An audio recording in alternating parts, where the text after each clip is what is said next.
Bonjour à toutes et à tous, je me présente, je suis Robin Zuffré, psychologue conseiller en orientation au SAPFAT Fribourg et on va regarder dans cette vidéo comment tu peux faire un CV pour chercher un apprentissage. On va regarder trois choses principalement. Premièrement, qu'est-ce qu'un CV? Parce que c'est peut-être la première fois que tu fais un CV, donc il faut bien comprendre qu'est-ce que c'est et quel est le but d'un CV. On va regarder le contenu du CV, donc quelles informations il faut mettre dans le CV et comment tu peux les indiquer. Pour ça, on va regarder un CV concret, un exemple dans le détail, que tu n'es pas du tout obligé de recopier, mais qui peut te donner une idée dont tu peux t'inspirer.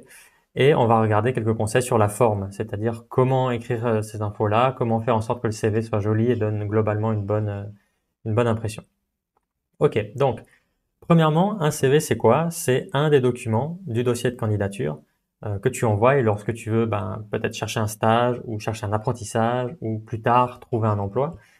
C'est une feuille A4 en général qui résume les informations principales sur toi, c'est-à-dire qui tu es, qu'est-ce que tu as appris, qu'est-ce que tu sais faire et qu'est-ce que tu cherches. Voilà les informations qui doivent se trouver sur le CV. Et le but, ça sert en fait aux employeurs, aux employeuses qui reçoivent plein de dossiers de candidature, de pouvoir déjà faire un pré-tri, de vraiment lire tous les CV qu'ils ont reçus par exemple, et de voir quelle personne leur semble la plus appropriée pour éventuellement travailler chez eux et donc quelle personne les employeurs veulent convoquer en entretien d'embauche pour pouvoir voilà, faire connaissance avec la personne, discuter plus dans le détail. Donc ça leur permet de faire un premier tri. Voilà le but. Donc, quelle information mettre sur le CV? On va regarder ça ensemble dans le détail. Alors voilà un exemple de CV. Alors de loin, voilà, ça peut ressembler à ça. Alors de nouveau, tu n'es pas obligé de recopier exactement la mise en page de ce CV, les couleurs, l'écriture, etc. Mais ça te donne une idée de à quoi ça peut ressembler. Donc tu vois qu'il y a plusieurs sections. Ici en haut, il y a les informations générales, si on veut, les coordonnées de la personne. Ici, en bleu, tu as ses qualités. En gros, ici, tu as l'objectif de la personne. Et après, tu as plusieurs sections ici en dessous. Donc d'abord, tu as la scolarité. Ensuite, tu as les stages de la personne. Ensuite, tu as les langues qu'elle parle. Après, tu as les logiciels informatiques qu'elle maîtrise, les loisirs que la personne fait et les références. On va voir après ce que c'est et comment les indiquer. Mais voilà un peu les sections. Euh, elles ne sont pas toutes obligatoires, on va les regarder, mais si tu as toutes ces sections-là, tu as un CV qu'on peut considérer comme étant complet. Alors, allons jeter un coup d'œil à ces différentes informations. Voilà, si on est ici en haut, les informations générales, eh ben, il faut mettre ton prénom et ton nom, il faut mettre ta date de naissance. Ici, j'ai mis deux petits points, mais toi, tu peux mettre ta date complète. Ta nationalité, donc soit suisse, soit étrangère. Si tu as une nationalité étrangère, mais également ton permis de séjour. Ton adresse, parce que peut-être que l'employeur va vouloir te renvoyer une lettre en retour, donc il faut qu'il ait ton adresse, ton code postal. Si l'employeur veut te convoquer en entretien d'embauche, il va le faire par téléphone, donc il faut qu'il ait ton numéro de téléphone. Là aussi, j'ai mis deux petits points à la fin, mais toi, tu mets ton vrai numéro. Là, justement, je t'invite à mettre ton numéro à toi personnel et pas le numéro de la maison, parce que c'est plus pratique pour les employeurs s'ils veulent te contacter, de te contacter toi directement. Et puis, si tu as enregistré justement comment on dit, un message, un répondeur, fais en sorte qu'il ne donne pas une mauvaise image de toi si tout d'un coup un employeur ou une employeuse devait t'appeler. Donc voilà, fais un répondeur plutôt neutre quand tu es en recherche d'emploi. Et ensuite le mail, ici. Donc utilise un mail aussi neutre, c'est-à-dire prénom, point nom, @lemail.com par exemple. Euh, évite d'utiliser un mail que tu utilises dans des jeux vidéo, par exemple, style Assassin Pro 02 ou ce genre de choses. Vraiment quelque chose de neutre et de professionnel, entre guillemets. Voilà pour ces infos-là. Ensuite, tu as la photo.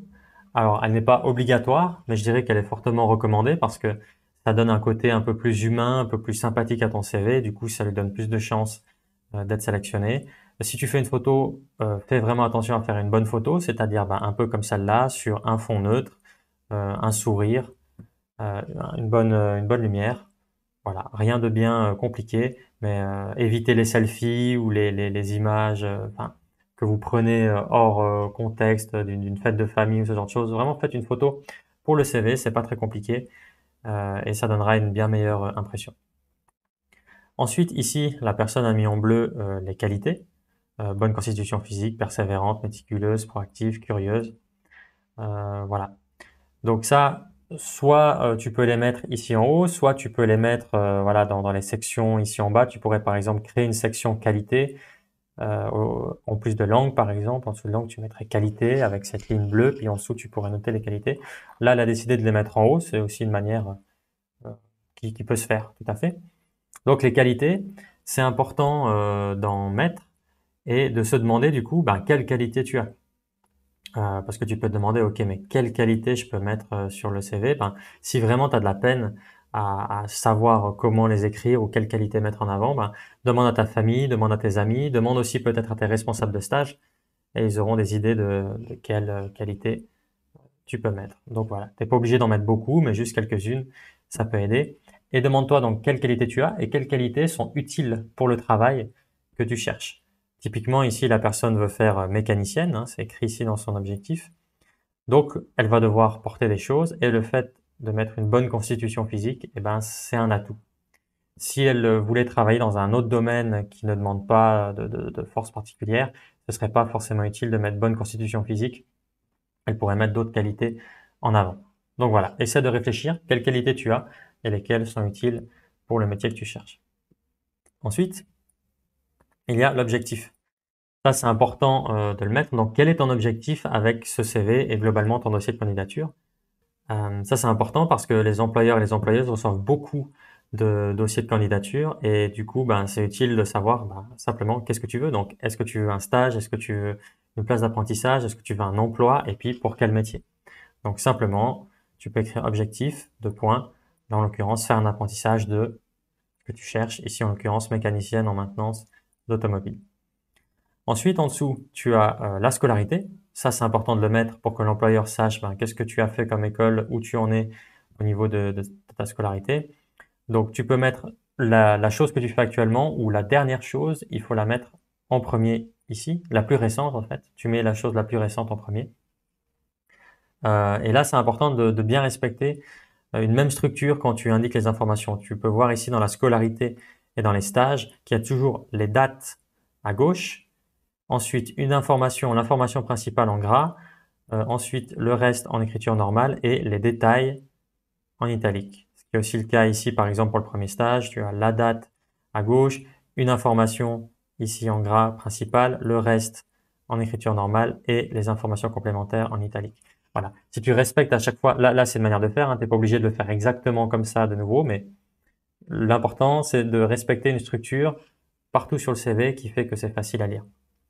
Donc pour la scolarité, tu peux mettre l'école secondaire avec quelques détails ici qui peut donner une indication de ton niveau scolaire et des branches que tu aimes bien, et l'école primaire. Voilà. Et si tu as fait d'autres diplômes, tu peux les indiquer. À ce moment-là, au lieu de scolarité, tu peux mettre formation et mettre des diplômes de babysitting ou d'autres choses que tu aurais fait, par exemple. Ensuite, il y a les stages. Alors les stages, c'est important de les mettre pour que l'employeur sache qu'est-ce que tu connais du métier, quelle chose tu as vu, quelle expérience tu as déjà eue, voilà, qui te permettent de connaître le métier. Donc, comment indiquer ça? De nouveau, la date à gauche, le métier en premier, le lieu ensuite, au garage de la Sarine, c'est où? À Fribourg. Et puis, c'est important de mettre la durée aussi. Parce que plus le stage est long, plus tu as vu de choses et plus tu connais le métier. Et du coup, voilà, c'est important pour l'employeur de savoir si tu as juste vu le métier une demi-journée ou bien si vraiment tu connais le métier et du coup, tu es vraiment intéressé. Donc, voilà, garder cette structure, la date, le métier, et là, être précis dans le métier que tu indiques, parce que par exemple, ici pour mécanicienne, il y a plusieurs types de mécaniciens et mécaniciennes. Il y a mécanicienne en maintenance automobile, mais mécanicienne sur véhicule agricole aussi, et d'autres. Donc vraiment, être précis. Ici aussi pour le deuxième stage, carrossière, il y a des carrossières taulières, des carrossières peintres. Donc vraiment, être précis. Il ne faudrait pas que l'employeur se pose des questions, que ce soit pas clair. Voilà, plus le CV est clair et structuré, plus ça donnera une meilleure impression de toi en fait. Donc respecter la même structure, le métier ici, le lieu, la ville à Romont et la durée, 3 jours, et les choses que la personne a vues en stage ici en italique. Donc, dans le premier stage, ben, elle a vu des changements de pneus, des vidanges, démontage d'une boîte à vitesse, rangement du stock de pièces détachées. Ici, dans le deuxième de carrosserie tôlière, ben, elle a vu un démontage de pare-choc, planage de tôle, travaux de soudure. Et pour le troisième stage, pareil. Donc là, au niveau des stages, si tu n'as pas fait beaucoup de stages, eh ben, tu peux tous les indiquer. Et si tu en as fait beaucoup, tu n'es pas obligé de tous les mettre. Même ça pourrait être un problème. Si tu mets trop de stages, tu n'auras pas assez de place peut-être. Donc tu peux trier. Décider de mettre sur le CV que les stages qui sont le plus pertinents pour l'endroit où tu postules, c'est-à-dire les stages qui se rapprochent le plus du métier que tu vises. Donc, en priorité, les stages qui sont ceux qui sont exactement dans le métier que tu vises. Par exemple, là, la personne postule dans un garage en tant que mécanicienne, donc elle va mettre en avant le stage de mécanicienne qu'elle a fait. Mais le stage de carrossière tôlière, c'est aussi pertinent parce que c'est un peu dans le même domaine. Donc, plus le stage est proche, plus tu peux le mettre en avant. Et plus le stage est éloigné, plus tu peux te permettre de l'enlever si vraiment et de pas l'indiquer sur le CV si t'as pas assez de place sur le CV. Voilà pour les stages. Ensuite, les langues. Alors, tu peux l'indiquer comme ça. Le français, langue maternelle, si c'est le cas. Ensuite, on demande souvent l'allemand et l'anglais. Alors là, tu peux mettre notion scolaire si tu l'as juste appris à l'école. Si tu es bilingue, tu peux par exemple indiquer allemand bilingue. Et ensuite, si tu connais d'autres langues que tu n'as pas appris à l'école, tu peux l'indiquer de cette manière-là. Par exemple, bonne connaissance orale et écrite. C'est toujours important de mettre les connaissances orales et écrites pour qu'on sache un peu quel est ton niveau. Enfin, voilà, ça peut s'indiquer comme ça au niveau des langues. Ensuite, tu as l'informatique. L'informatique, donc c'est un peu la même chose. Tu peux indiquer les différents programmes ici, Word, Excel, WordPress, que tu connais, et puis indiquer sur la droite, de nouveau, garder la même structure. Ici, vous avez la langue à gauche et le niveau à droite. Ici, vous avez le programme à gauche et le niveau à droite. Donc vraiment, garder cette même structure, vraiment, ça facilite la lecture du CV, ça donne une impression plus structurée et sérieuse de toi. Donc, si tu n'as pas de connaissances particulières, tu peux mettre par exemple notion de base. Si tout d'un coup, tu as vraiment des connaissances particulières et qu'il y a un programme que tu connais bien, tu peux mettre avancé, par exemple. Et si tu as des programmes que les gens ne connaissent pas forcément, par exemple comme WordPress, tu peux indiquer qu'est-ce que tu sais faire avec, réalisation de pages Internet. Voilà. Comment on peut indiquer ça? Ensuite, il y a les loisirs. Donc ça, tu n'es pas obligé d'en mettre, mais si tu en mets, ça peut être intéressant parce que ça met en avant des traits de personnalité et des qualités qui ne sont peut-être pas mises en avant ailleurs sur le CV. Et plus les loisirs sont en lien avec le métier que tu cherches, mieux c'est. Par exemple, ici, la personne met bricoler mon scooter. Vu qu'elle cherche un stage de mécanicienne, c'est très pertinent. En l'occurrence, ça montre qu'elle fait même ça dans ses loisirs, donc c'est quelque chose qu'elle aime. Donc ça, c'est important pour l'employeur de le savoir. Donc voilà, elle a mis bricoler mon scooter, faire du surf, aller au cinéma, au niveau des loisirs. Et la dernière chose à mettre, c'est des références. Donc, de nouveau, c'est pas obligatoire, mais tu peux en mettre. Des références, c'est quoi? Ce sont des personnes que les employeurs peuvent appeler pour leur demander qu'est-ce qu'ils ont pensé de toi quand tu étais en stage, par exemple, ou si tu as déjà fait des petits travaux. Donc, voilà comment l'indiquer. Mettre d'abord le nom et le prénom de la personne. Euh, Quel était son rôle par rapport à toi, sa position par rapport à toi, et le numéro de téléphone, comme ça l'employeur peut appeler. Voilà. Si tu mets une référence, n'oublie pas de demander à la personne, ici par exemple en l'occurrence Eric Schneider, voilà, de lui demander si tu peux la mettre en référence. Voilà. Sinon, il y a des employeurs qui risquent d'appeler la personne que tu as mis en référence et peut-être qu'elle se rappellera pas de toi ou qu'elle sera un peu surprise et du coup qu'elle pourrait donner des réponses qui sont pas forcément bonnes. Donc, assure-toi bien déjà que la personne va dire du bien de toi et puis qu'elle sache, que cette personne-là sache bien qu'elle est sur le CV, que donc elle pourrait être appelée et qu'on pourrait lui poser des questions sur toi. Voilà. Ça donnera une meilleure image de toi si tout d'un coup l'employeur devait appeler cette personne-là. Voilà. Donc, au niveau du contenu, voilà à quoi ça ressemble. Donc, les informations principales ici en haut, les qualités, mettre un objectif qui est clair, résumer ta scolarité, mettre les stages. Donc, si tu en as pas beaucoup, tu peux tous les mettre. Si tu en as fait beaucoup, trie et mets vraiment les stages principaux, qui sont le plus proche du métier que tu cherches dessus. Indique les langues, ton niveau en informatique, tes loisirs si tu veux et des références si tu veux et si tu en as. Au niveau du contenu, c'est comme ça qu'on le fait. Maintenant, du coup, au niveau de la forme, quelques petites précisions. Donc d'abord, je t'invite à faire vraiment un CV qui soit clair, précis et bien présenté. Donc un petit peu comme celui qu'on a vu.